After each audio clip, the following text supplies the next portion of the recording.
Hello and welcome to commerce classes. तो आज हम डिस्कस करने वाले हैं कॉस्ट अकाउंटिंग का पार्ट 2, जिसमें हम डिस्कस करने वाले हैं एक्टिविटी बेस्ड कॉस्टिंग के बारे में। और ये क्लास आपकी यूज़फुल होने वाली है HPSC assistant professor, UGC net, एस्टेट, PGT कॉमर्स, इन सभी स्टूडेंट्स के लिए। इसके अलावा जो भी अदर स्टूडेंट्स जो कि कॉमर्स से रिलेटेड किसी भी एग्ज़ाम की तैयारी कर रहे हैं या फिर उनके सब्जेक्ट में कॉमर्स का पार्ट कुछ इंक्लूडिंग है, तो उनके लिए भी ये यूज़फुल होने वाली है। तो जैसा कि आज आपके जो UGC नेट है उसके यहाँ पे फॉर्म निकलने शुरू हो गए हैं। 10 दिसंबर उसकी जो लास्ट डेट है, तो आप ये क्लासेस देखना प्रेफर कर सकते हैं, काफ़ी यूज़फुल होने वाली है। तो चलिए शुरू करते हैं हमारा सेकेंड पार्ट यहाँ पे कॉस्ट अकाउंटिंग का। आपको प्लेलिस्ट चाहिए, आपको प्लेलिस्ट भी मिल जाएगी। प्लेलिस्ट आपकी अवेलेबल है, जिसमें आपको बहुत सारे यहाँ पे कॉमर्स के क्लासेस देखने को मिल जाएगी। तो चलिए शुरू करते हैं। आज के इस लेक्चर में हम जैसे एक्टिविटी बेस्ड कॉस्टिंग के बारे में यहाँ पे डिस्कस करने वाले हैं। तो ये जो हमारी एक टेक्निक है, किस तरीके की एक आधुनिक तकनीक है, एक मॉडर्न यहाँ पे टेक्निक है, जो कि 60s और 80s के बीच में ये यहाँ पे क्या हुई थी, डेवलप होना शुरू हुई थी। मॉडर्न टेक्निक है। पहले क्या होता था, जैसे कि हमारे पास जो कॉस्ट होती है हमारी दो तरह की होती है कॉस्ट। एक हमारे पास होती है डायरेक्ट कॉस्ट, दूसरी हमारे पास होती है इनडायरेक्ट कॉस्ट। ठीक है, तो जो डायरेक्ट कॉस्ट है उसका एलोकेशन करना अकॉर्डिंग टू प्रोडक्ट बहुत ही ईजी होता है। लेकिन जो इनडायरेक्ट कॉस्ट होती है उसका हमें क्या करना होता है, एलोकेशन करना होता है। हमें ये डिवाइड करना होता है कि कौन से प्रोडक्ट पर कौन सी कॉस्ट कितनी आई है। ठीक है, तो एक्टिविटी बेस्ड कॉस्टिंग जो हमारा है वो बेसिकली किस पर काम करता है, यहाँ पे इनडायरेक्ट कॉस्ट पर काम करता है। कि इनडायरेक्ट कॉस्ट जो कि हमारे ओवरहेड होते हैं उसको किस तरह से हम अपॉर्शनमेंट कर सकते हैं, जिससे कि हमारे जो प्रोडक्ट की जो सही कॉस्ट है वो यहाँ पे निकल के आ सके।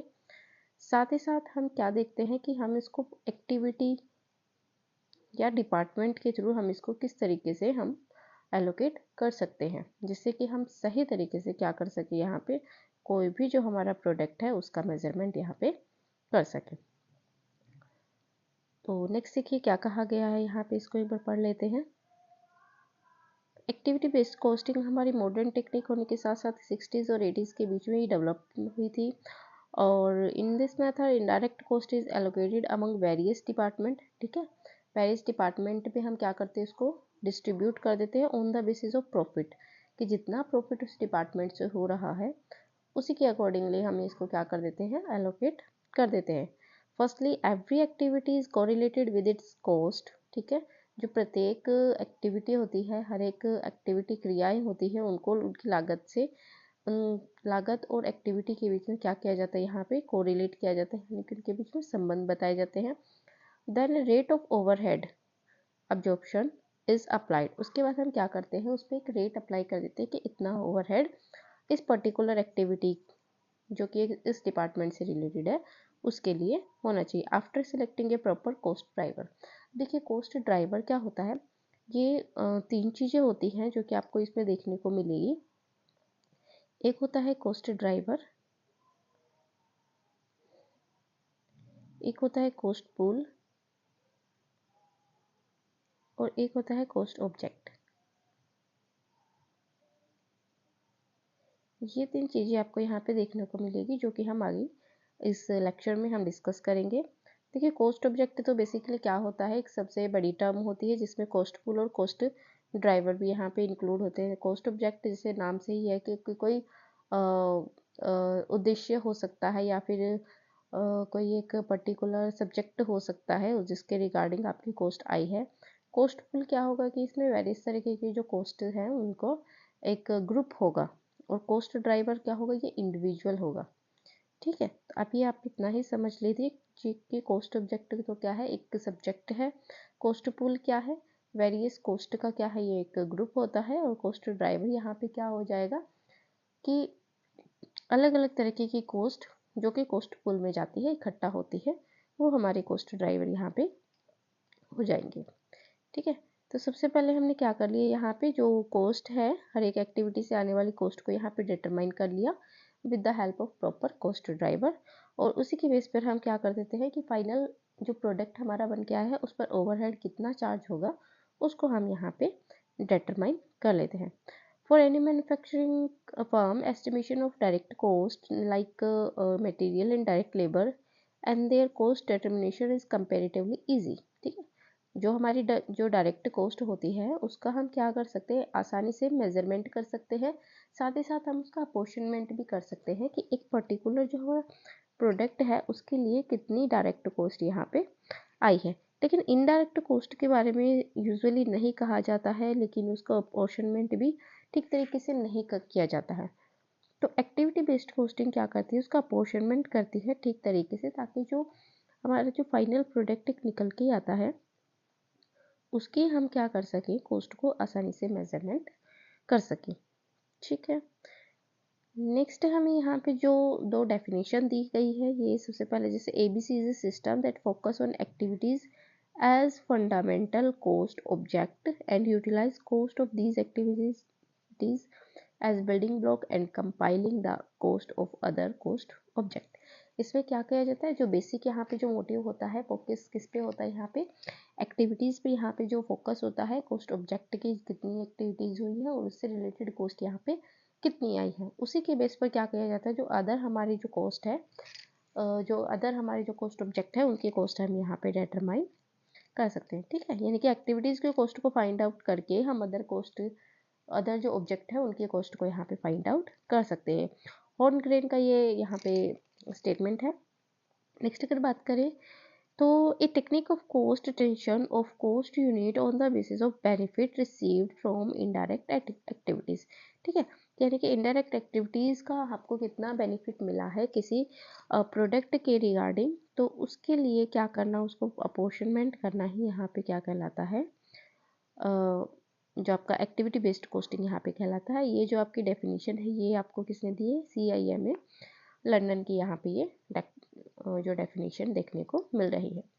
तो बेसिकली हमने यहाँ पे क्या समझा कि एक्टिविटी बेस्ड कॉस्टिंग क्या है, इंडिकेट करता है activities in organisation making relation of every activity and actual consumption of various activity product in the organisation. यानी कि जो भी एक्टिविटीज़ हैं, एक्टिविटी का जो ओवरहेड है या फिर जो कॉस्ट कंजम्पशन हुआ है उसके साथ किस तरीके का लिंक है, उसको ये यहाँ पे डिटरमाइन करने का काम करता है। फिर जितना भी बेनिफिट हुआ है एक एक्टिविटी से या एक डिपार्टमेंट से, उसी के अकॉर्डिंगली क्या कर दिया जाता है, यहाँ पे कॉस्ट का अपोर्शनमेंट कर दिया जाता है।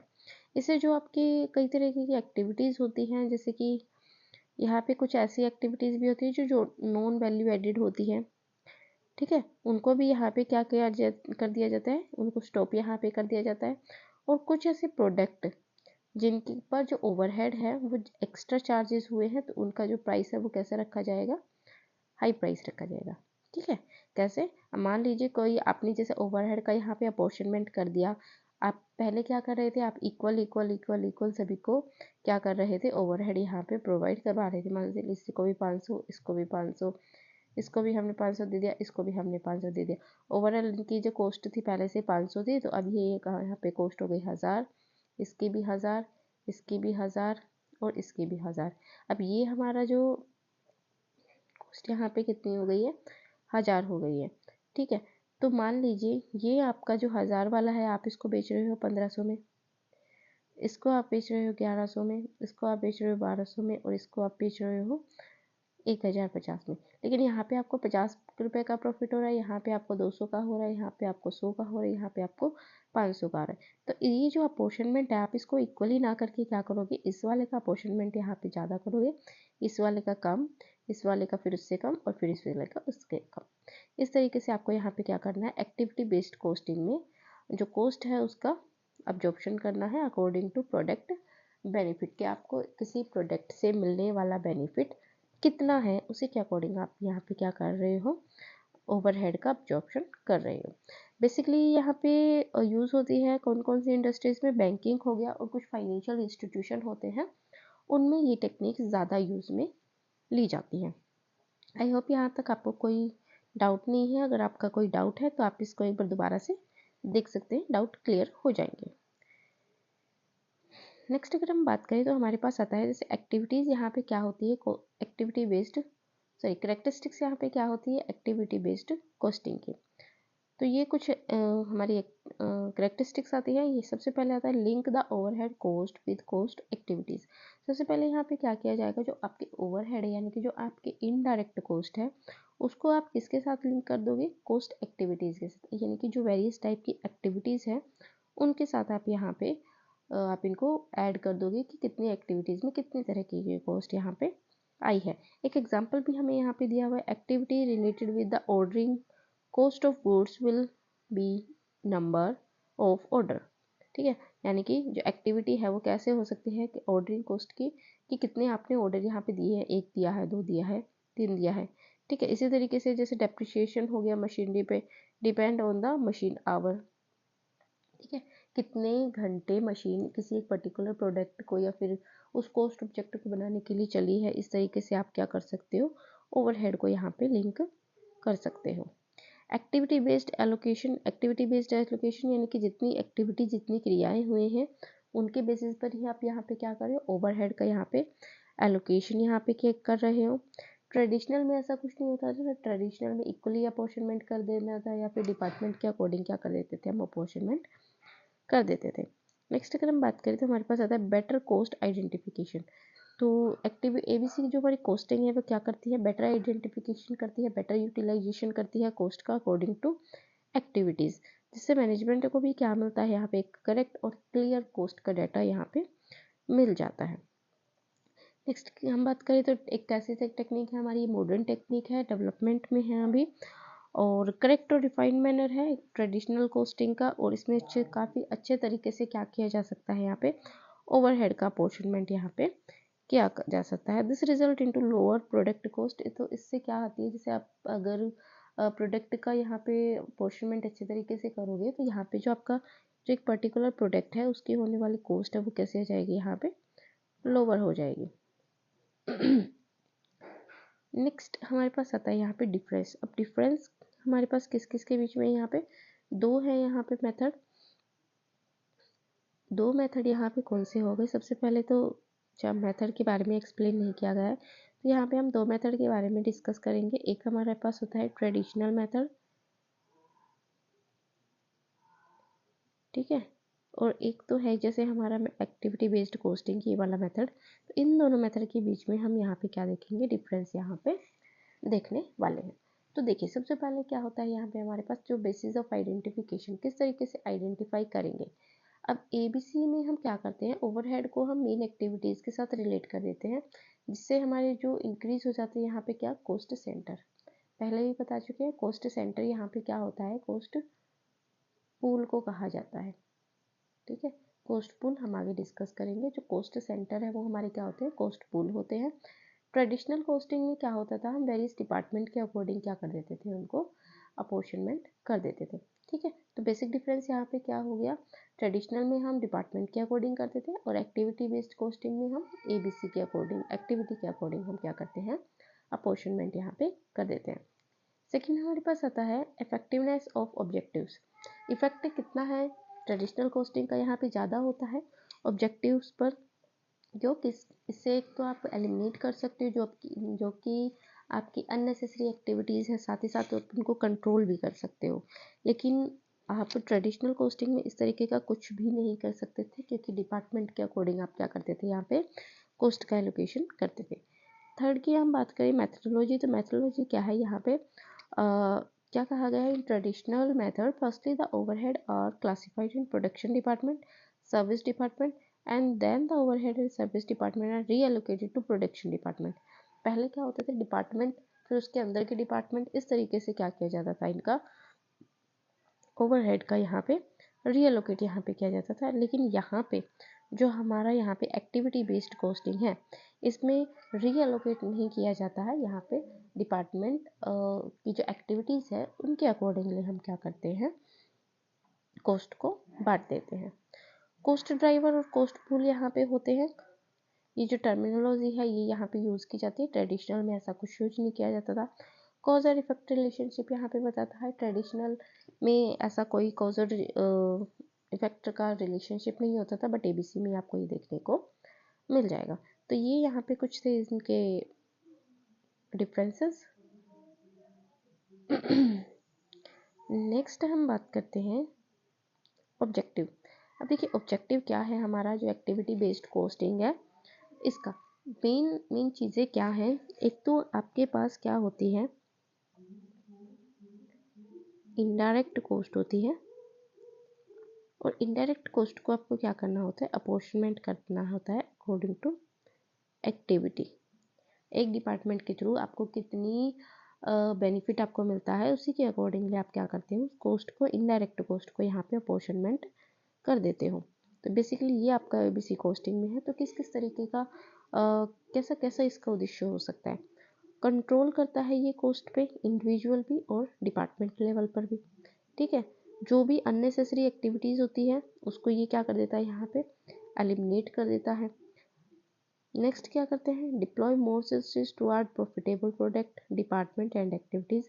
ज़्यादा से ज़्यादा प्रॉफिट जहाँ से मिल रहा है उसी की तरफ क्या किए जाते हैं, हमारे जो रिसोर्सेज है उनको यहाँ पे प्रयोग में लाया जाता है। नॉन वैल्यू एडेड को ये यहाँ पे एलिमिनेट कर देता है, एलोकेट करता है ये ओवरहेड को अकॉर्डिंग टू एक्टिविटीज़। नेक्स्ट अगर हम बात करें तो ये क्या करता है, to ensure correct cost determination for decision making. Okay, next हमारे पास क्या है, यहाँ पे कॉन्सेंट्रेट करता है high cost activities in the interest of manager. Identify करता है अपॉर्चुनिटीज़ कॉस्ट रिड्यूशन करने के लिए कि किस तरीके से हम अपनी लागतों में कमी ला सकते हैं और इम्प्रूव कर सकते हैं उसके लिए। हाई लेवल इंफॉर्मेशन ये प्रोवाइड करता है कस्टमर को और नॉन मैन्युफैक्चरिंग एक्टिविटीज़ के लिए। इंक्रीज करता है exchange power of customer bye deciding better marketing mix. ठीक है, कि कस्टमर ज़्यादा से ज़्यादा क्या करे, आपके प्रोडक्ट्स को खरीदे, तो उस चीज़ को ये यहाँ पे क्या करता है, बेटर बनाता है। Better understanding cost among management. तो मैनेजमेंट भी क्या करता है, उनकी जो अंडरस्टैंडिंग है कॉस्ट को लेकर के वो ज़्यादा बेटर यहाँ पे हो पाती है। ये कुछ इसके ऑब्जेक्टिव थे। अब जो हमारा एक्टिविटी बेस्ड कॉस्टिंग है एबीसी का जो मेन पार्ट है वो हम यहाँ पे डिस्कस करते हैं, जिसमें हमारे पास 3 चीज़ें आती हैं, कॉस्ट ऑब्जेक्ट, कॉस्ट पूल और कॉस्ट ड्राइवर। देखिए होता क्या है कि कॉस्ट ऑब्जेक्ट जैसे कि आपको किसी वस्तु के बारे में या फिर कोई उद्देश्य है आपका, हम यहाँ पे मान के चल सकते हैं। तो कॉस्ट ऑब्जेक्ट यहाँ पे क्या होते हैं, the term for which measurement को कॉस्ट इज नेसेसरी। कि ऐसी टर्म जिसके लिए हम क्या करते हैं, मेजरमेंट करते हैं कॉस्ट का। मतलब मेजरमेंट करना सबसे ज़्यादा ज़रूरी होता है, जिसके चारों तरफ ये जो हमारी एबीसी कॉस्टिंग है, इनडायरेक्ट ओवरहेड है, ये चारों तरफ घूम रहे हैं, वो आपका क्या है, यहाँ पे कॉस्ट ऑब्जेक्ट यहाँ पे हो जाता है। इसमें आपका प्रोडक्ट भी हो सकते हैं, कस्टमर भी होते हैं। जनरली हम क्या लेते के चलते हैं, प्रोडक्ट को ही हमारे यहाँ पे कॉस्ट ऑब्जेक्ट के रूप में मान के चलते हैं। सेकेंड पार्ट हमारे यहाँ पे क्या आता है, कॉस्ट पूल। अब कॉस्ट पूल देखिए क्या होता है, कॉस्ट पूल क्या होता है, अनदर नेम होता है कॉस्ट सेंटर का। चाहे आप कॉस्ट पूल का हो या फिर इसको कहो कॉस्ट सेंटर, ये एक ही बात है। ठीक है, इस चीज़ को आपको याद रखना है। कभी कभी क्या होता है कि कॉस्ट सेंटर के बारे में पूछ लेते हैं कॉस्ट पूल ना दे करके, लेकिन कॉस्ट पूल कॉस्ट सेंटर दोनों ही यहाँ पे क्या है, ये दोनों ही हमारी जो चीज़ें हैं वो कैसी है, बिल्कुल सिमिलर है। तो activity cost centre can be called activity cost pool. ठीक है, कॉस्ट सेंटर को कॉस्ट पूल भी कहा जाता है। इसमें क्या कहा जाता है, cost are grouped according to activity driven cost and this each and every group is known as pool. ठीक है, इसको क्या हम नाम देते हैं, पूल, हम यहाँ पे इसको नाम देते थे कि कॉस्ट को यहाँ पे क्या कर दिया जाता है, ग्रुप कर दिया जाता है। ग्रुप में जैसे कि हमने कह दिया कि आपका प्रोक्योरमेंट ऑफ गुड्स है, जैसे एग्जांपल दिया हुआ है यहाँ पे प्रोक्योरमेंट ऑफ गुड्स, तो ये आपका एक सेपरेट पूल हो गया। अब इसमें क्या क्या आप इंक्लूड कर सकते हो, देखिए आपने यहाँ पे ले लिया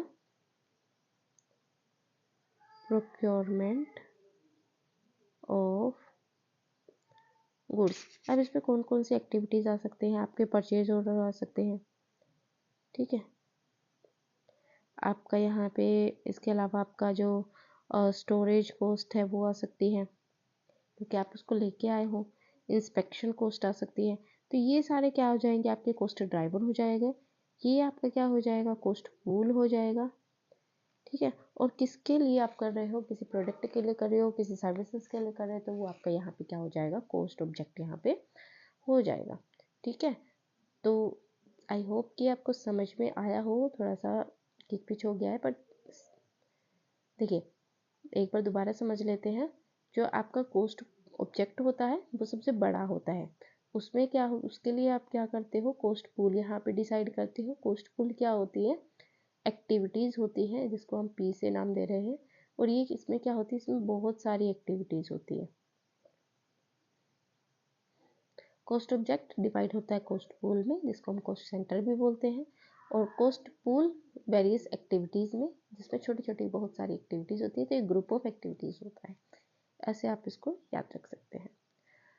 नेक्स्ट अगर हम बात करें कॉस्ट ड्राइवर, तो जैसे हमने कहा था प्रोक्योरमेंट ऑफ कॉस्ट में बहुत सारे छोटे छोटे जो काम थे आपके, जैसे मशीन इंस्टॉलेशन हो गया, परचेज ऑर्डर हो गया, क्वालिटी इंस्पेक्शन हो गया, मशीन टाइम हो गया, कंज्यूम्ड पावर हो गया, तो ये सारे आपके कैसे हो जाएंगे, कॉस्ट ड्राइवर यहाँ पे हो जाएंगे। इनको आप फर्दर दो भागों में बांट सकते हो, रिसोर्स कॉस्ट ड्राइवर और एक्टिविटी कॉस्ट ड्राइवर। ठीक है, ये बेसिकली रिसोर्सेज से रिलेटेड होते हैं। Measurement of quantity of resource, कितना आपने रिसोर्स यहाँ पे यूज़ किया है। रिसोर्स आपका कैसा हो सकता है, मटेरियल हो सकता है, लेबर हो सकता है। ठीक है, एक्टिविटी कॉस्ट ड्राइवर की कितने तरह की एक्टिविटीज़ आपने यहाँ पे की है, कितनी एक्टिविटीज़ को आपने यूज़ किया है, तो वो सारा आपका किस में आ जाएगा, एक्टिविटी कॉस्ट ड्राइवर में आ जाएगा। ये रेट निकालने का फॉर्मूला है आपके पास, टोटल कॉस्ट ऑफ एक्टिविटी और एक्टिविटी कॉस्ट ड्राइवर, कितने आपने कॉस्ट ड्राइवर यहाँ पे लिए हैं, तो आपकी कॉस्ट रेट यहाँ पे निकल के आ जाएगी पर ड्राइवर पे। ठीक है, नेक्स्ट देखिए, ये यहाँ पे एक्टिविटी कॉस्ट ड्राइवर है, उनको 3 भागों में बांटा हुआ है। सबसे पहले हमारे पास आता है ट्रांजेक्शनल ड्राइवर, जिसमें आप क्या मेजरमेंट देखोगे कि कितने ट्रांजेक्शन आपके हुए हैं, उस चीज़ को आपको यहाँ पे मेजरमेंट करना है। तो यहाँ पे पर्टिकुलर एक्टिविटी है वो कितनी बार हुई, how many times. Transactional driver, how many times. Duration driver, कितना टाइम लगा। ये गिनती में 1 2 3 कितने बार हुआ है, ड्यूरेशन में कितना टाइम घंटे में, इंटेंसिटी यानी कि कितनी बार उसका एग्जीक्यूशन हुआ है। ठीक है, एग्जीक्यूटिंग से रिलेटेड होता है कि क्या आपने उसको किस तरीके से एग्जीक्यूट किया है, कितना आपने एग्जीक्यूशन में लिया है। ठीक है, उसके बाद जैसे आप जो आपकी कॉस्ट ड्राइवर है उसको आप स्ट्रक्चर और एग्जीक्यूशनल कॉस्ट ड्राइवर में भी आप इसको डिस्ट्रीब्यूट कर सकते हो। नेक्स्ट हमारे पास यहाँ पे आते हैं बेनिफिट्स। देखिए, बेनिफिट्स आप अपनी तरफ से भी बना के लिख सकते हो, और चाहो तो आप इनका स्क्रीनशॉट बहुत अच्छे से ले सकते हो। बहुत अच्छे से एक्सप्लेनेशन यहाँ पे किया गया है। जैसे कि सबसे पहले हम यहाँ पे देखें तो एडवांटेज में आपके पास ये आ जाएगा, more accurate product cost. ABC में आप क्या करते हो, एक्टिविटी के अकॉर्डिंगली आपने क्या किया है यहाँ पे, जैसे जितनी भी एक्टिविटी होती है उसके अकॉर्डिंगली ही आप क्या करते हो, जो कॉस्ट है उसको यहाँ पे एलोकेट करते हो।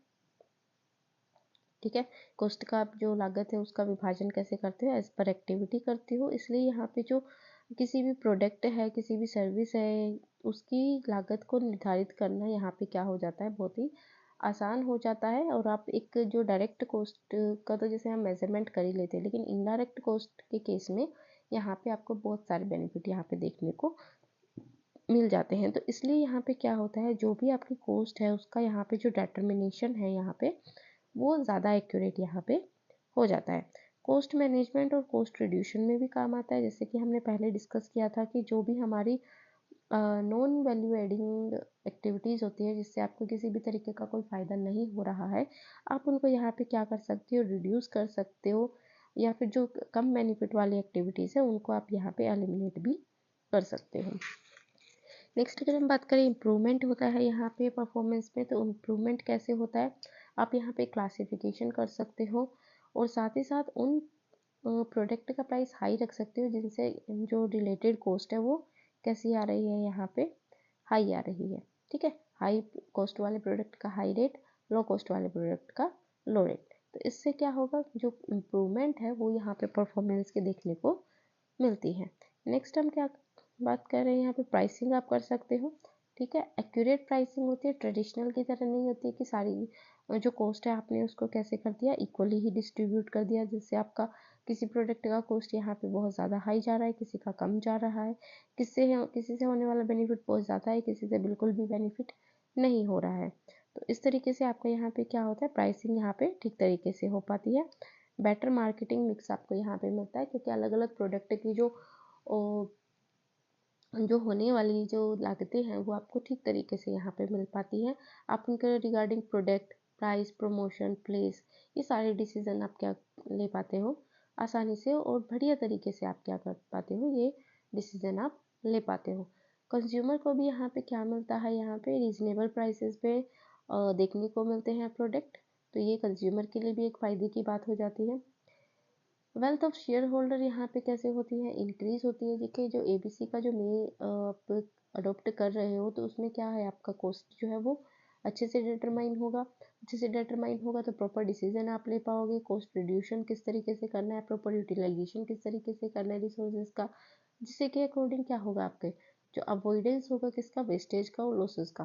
तो इससे अगर लॉस और वेस्टेज यहाँ पे कम हो रहे तो आपके प्रॉफिट इंक्रीज होंगे, प्रॉफिट इंक्रीज होंगे तो किसको मिलेंगे, शेयर होल्डर्स को मिलेंगे, और शेयर होल्डर्स को मिलेंगे तो शेयर होल्डर्स की जो वेल्थ है वो ऑटोमेटिकली क्या हो जाएगी, यहाँ पे मैक्सिमाइज हो जाएगी। ठीक है, नेक्स्ट अगर हम बात करें तो एबीसी में आप क्या कर सकते हैं, मेक और बाई डिसीजन ले सकते हो कि ऐसी एक्टिविटीज़ जिनसे आपकी जो कॉस्ट है वो बहुत ज़्यादा हाई जा रही है और बेनिफिट यहाँ पे कैसे हो रहे हैं, आपको कम हो रहे हैं। तो उस कंडीशन में अगर आपको बनाना है या कौन से प्रोडक्ट आपको बनाने हैं, कौन से प्रोडक्ट आपको बाहर से बाय करके और फिर क्या करने हैं, सेल करने हैं, इस तरीके के डिसीजन भी आप आसानी से यहाँ पे ले पाओगे। नेक्स्ट आपके पास नॉन वैल्यू एडिड एक्टिविटीज़ को क्या करना, आइडेंटिफाई करना और उनको यहाँ से ख़त्म करना, ताकि जो एक्स्ट्रा कॉस्ट है वो आपकी यहाँ पे ना आ सके। ट्रांसफ़र प्राइसिंग क्या होता है कि आपके एक एक्टिविटी से दूसरे एक्टिविटी में जब कोई प्रोडक्ट जाता है तो यहाँ पे इसकी कॉस्ट कितनी आई थी, जो आप इसको इस कॉस्ट को यहाँ पे भेजो। मान लीजिए आपके पास यहाँ पे 5 रुपये आई है, ये एक्टिविटी आपने की तो यहाँ पे 1 रुपये का और खर्चा हुआ, तो यहाँ पे टोटल खर्चा यहाँ पे कितने का हो जाएगा, 6। तो ये जो 6 है, ये जो आपने पूरा प्रोसेस किया है, ये 5 से एक एक्टिविटी सोर्स की और फिर इसको नेक्स्ट प्रोसेस तक पहुँचाया, तो ये 6 रुपये का जो डिटर्मिनेशन हुआ है, इसको आप यहाँ पे क्या बोलोगे, ट्रांसफ़र प्राइसिंग बोलोगे। ठीक है, each एक्टिविटी का यहाँ पे क्या होता है, कॉस्ट डिटर्मिनेशन होता है। So when finished goods of one department are transfer to other department, the cost of production per unit of the transfer department can be easily known. तो आसानी से क्या पता चल सकता है, हमारे यहाँ पे कॉस्ट ऑफ डिपार्टमेंट यहाँ पे पता चल जाता है। फैसिलिटेट करता है डिसीजन मेकिंग प्रोसेस में करेक्ट और रिलायबल यहाँ पे और टाइमली इंफॉर्मेशन आपको यहाँ पे देखने को मिलते हैं, और प्रॉफिटेबल होती है क्लाइंट के लिए भी। साथ ही साथ ये लेस प्रॉफिटेबल प्रोडक्ट है और मीडियम से उनको यहाँ पे हटा दिया जाता है। नेक्स्ट देखिए, ये एडवांटेज हो गए। उसके बाद आता है हमारे पास इसका प्रोसेस क्या होता है, एबीसी का किस तरीके से हम एलोकेशन करते हैं। तो देखिए सबसे पहले तो आपके क्या करना होता है, आइडेंटिफाई करनी होती है डिफरेंट टाइप की एक्टिविटीज़, यहाँ पे कौन कौन सी एक्टिविटीज़ आपने यहाँ पे की है। तो देखिए जो हमारे पास ट्रेडिशनल कॉस्टिंग थी उसमें क्या होता था कि बहुत ही लिमिटेड थी, अकॉर्डिंग टू डिपार्टमेंट हम क्या कर देते थे, वहाँ पे कॉस्ट का एलोकेशन वहाँ पे कर देते थे। लेकिन अभी जो हमारे पास अगर हम एबीसी की बात करें तो हमारे पास एक्टिविटीज़ कैसी होती है, बहुत सारी होती है। ठीक है, और उन एक्टिविटीज़ को भी यहाँ पे क्या क्या दिया जाता है, सब डिवाइड कर दिया जाता है मैनेजमेंट के थ्रू। अगर ये एक्टिविटीज़ क्या होती है, अगर ये छोटे छोटे भागों में डिवाइडेड होती है तो इनकी जो संख्या है, अगर हम इनकी जो नंबर की बात करें तो ये कैसे हो जाते हैं, बहुत ज़्यादा हाई हो जाती है। और जितनी ज़्यादा एक्टिविटीज़ होंगी उनको कंट्रोल करना क्या होता है, उतना ही ज़्यादा डिफ़िकल्ट यहाँ पे हो जाता है। तो एबीसी कोस्टिंग यहाँ पे क्या कहता है एक्चुअल में कि comparatively bigger grouping must be use so that their number may not go up to more than 40। यानी कि एक्टिविटीज़ को इस तरीके से हमें यहाँ पे क्या करना है, सब ग्रुप करना है कि उनकी जो संख्या है वो 40 से ज़्यादा ना जाए। ठीक है, इस इस तरीके से क्या होगा कि जितनी कम हमारी जो यहाँ पे एक्टिविटीज़ होगी उतना ही इजी हमारे लिए यहाँ पे कॉस्ट को बाइफरकेट करना यहाँ पे या फिर एलोकेट करना हो जाता है। ठीक है, यानी कि एबीसी कॉस्टिंग क्या करता है, डिफरेंट टाइप की एक्टिविटीज़ क्या है और उनको ग्रुप में इंक्लूड करना। आप उनको सब ग्रुप में डिवाइड करने के बजाय हमको उनको लार्ज ग्रुप में डिस्ट्रीब्यूट कर दो, ताकि उन पे हम क्या कर सकें, हमारी जो प्रोडक्ट की जो कॉस्ट है वो यहाँ पे इजीली एलोकेट कर सके। और ये कितनी, इनकी संख्या कितनी नहीं होनी चाहिए, 40 से ज़्यादा आपको इनको नहीं करनी, मतलब ऐसा लिमिटेशन नहीं है, बट इन्होंने बताया है कि 40 से ज़्यादा नहीं होनी चाहिए, जिससे कि क्या कर सके हम जो कॉस्ट है उसका इजीली एलोकेशन कर सके। Relate the overhead to the activities. ठीक है, उसके बाद हम क्या करेंगे, जो एक्टिविटीज़ है उससे ओवरहेड का कनेक्शन कर देंगे कि एक पर्टिकुलर एक्टिविटीज़ पर कितना ओवरहेड यहाँ पे चार्ज हुआ है। थर्ड अगर हम बात करें तो determine the activity cost driver. Cost driver हम यहाँ पे डिटरमाइन कर लेंगे, जैसे हमने पहले ही बताया था कि कोस्ट पूल होता है। उसके बाद हमारे पास जैसे कि हमारे हो गए यहाँ पे कोस्ट ड्राइवर हो गए, तो पहले हमने पूल डिसाइड कर लिया, उसके बाद हम यहाँ पे कोस्ट ड्राइवर को यहाँ पे डिटरमाइन कर लेंगे। जैसे हमने कह दिया था प्रोक्योरमेंट ऑफ मटेरियल हो गया, तो उसमें इंस्पेक्शन का और ऑर्डरिंग कॉस्ट और लाने ले जाने का जितना भी खर्चा हुआ है वो सारा का सारा एक्टिविटीज़ मान करके सारे के सारा किस में जाएगा, पूल में यहाँ पे हो जाएगा। तो प्रोक्योरमेंट ऑफ कॉस्ट क्या हो गया आपका, पूल हो गया। सॉरी, प्रोक्योरमेंट ऑफ मटेरियल यहाँ पे क्या हो गया, पूल हो गया। और जो बाकी के आपके यहाँ पे क्या हो जाएंगे, कॉस्ट ड्राइवर हो जाएंगे। तो इस चीज़ों को यहाँ पे आप क्या कर लोगे, डिटरमाइन कर लोगे। नेक्स्ट आपके पास क्या होता है, यहाँ पे calculation of post driver rate. Post driver rate आप निकालेंगे कि पर ड्राइवर रेट यहाँ पे कितना है, ये फॉर्मूला है टोटल कॉस्ट ऑफ एक्टिविटी और number of cost driver. Lastly हमारे पास, लास्टली तो नहीं कहेंगे, हाँ यस, इस लास्टली जो आपका आता है 5th नंबर पे, overhead absorption and cost determination. उसके बाद क्या करते हैं कि हम ओवरहेड को बांट देंगे और बांटने के बाद आप क्या करोगे, कॉस्ट को फाइंड आउट कर लोगे कि एक पर्टिकुलर प्रोडक्ट के लिए कितनी कॉस्ट यहाँ पे आई है। तो 5 यहाँ पे इसके प्रोसेस हो गए। 5वें प्रोसेस में आपका क्या है, सबसे पहले हम एक्टिविटीज़ को देखेंगे, उसके बाद एक्टिविटीज़ को ओवरहेड से कनेक्ट करेंगे। देन आप क्या देखोगे, यहाँ पे जो आपके एक्टिविटी कॉस्ट ड्राइवर देखेंगे, कॉस्ट ड्राइवर का रेट निकालेंगे। देन आप यहाँ पे कॉस्ट को डिटरमाइन कर लोगे। नेक्स्ट हमारे पास, नेक्स्ट और लास्ट ये हमारे पास आता है इसकी लिमिटेशंस, क्या क्या कमियां होती है। देखिए जो नया है मेथड, अगर कोई नया है तो उसमें कुछ ना कुछ कमियां पाई जाएंगी, ऐसा कोई भी चीज़ नहीं जो पूर्ण रूप से परफेक्ट हो। तो एक तो हम कह रहे हैं कि एक्टिविटी के अकॉर्डिंगली आपने ओवरहेड को बांट दिया, ठीक है, बट पूरा तरीके से ये प्रैक्टिकली देखने में सही भी नहीं लगता है। क्यों क्यों नहीं लगता है, क्योंकि हमने कहा है कि हम क्या करेंगे, यहाँ पे कोस्ट ड्राइवर को हम यहाँ पे यूज़ करेंगे कोस्ट को एसोसिएट करने के लिए। लेकिन अगर आपके यहाँ पे जो कोस्ट ड्राइवर है वो अगर ठीक तरीके से एलोकेट नहीं होंगे तो यहाँ पे डिफ़िकल्ट हो जाएगा एक स्पेसिफिक एक्टिविटी को, उससे रिलेटेड कॉस्ट को फाइंड आउट यहाँ पे करना। ठीक है, ज़्यादातर ये एप्लीकेबल नहीं होता है क्योंकि एक मॉडर्न टेक्निक है, बहुत ज़्यादा कॉस्टली भी मानी जाती है। ठीक है, कॉस्टली जैसे आगे आ जाएगा, इसमें क्या कहा है, production process are there so many discriminatory cost which are more based on managerial decision. मतलब मैनेजरियल, अगर मैनेजर चाहे तो ही ये लागू हो सकती है। तो these are associated with quantity of production, production schedule और नॉन प्रोडक्टिव एक्टिविटीज़। बेसिक ये होते हैं इनके कि कितना आप क्वांटिटी में आप इनको प्रोडक्शन कर रहे हो, प्रोडक्शन शेड्यूल आपका किस तरीके का है। तो ज़्यादातर ये एक्टिविटी के अकॉर्डिंगली इसको जो क्लासीफाई करना भी इजी नहीं माना जाता है।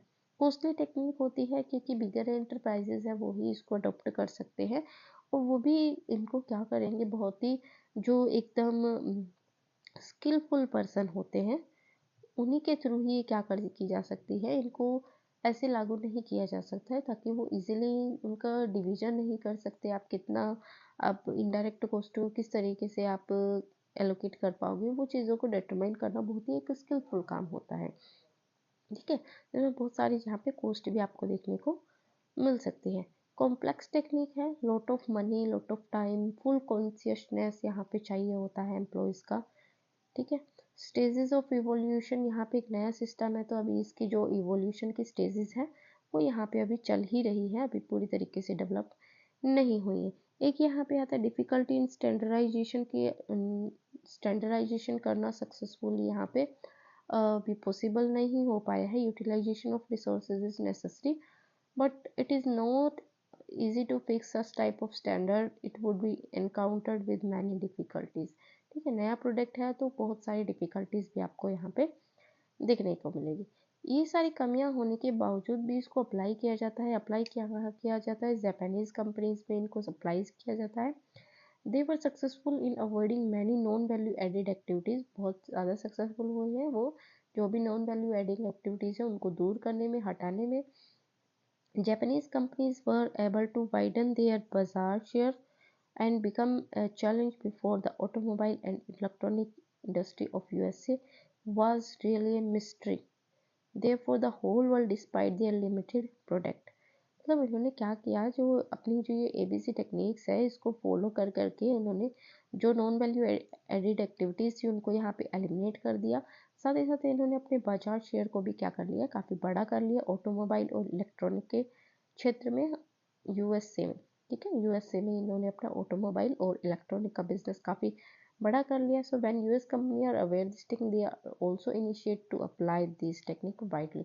और जैसे ही USA के जो लोग हैं, USA की गवर्नमेंट है, उनको भी ABC के बारे में पता चला है, तो उन्होंने भी इस टेक्निक को यूज़ करने पर जोर दिया है। यानी कि जापान में ये बहुत ज़्यादा सक्सेसफुल हुई है। हालांकि ये कॉम्प्लेक्स है, बहुत स्टेजेस है, इवोल्यूशन अभी चल रहा है।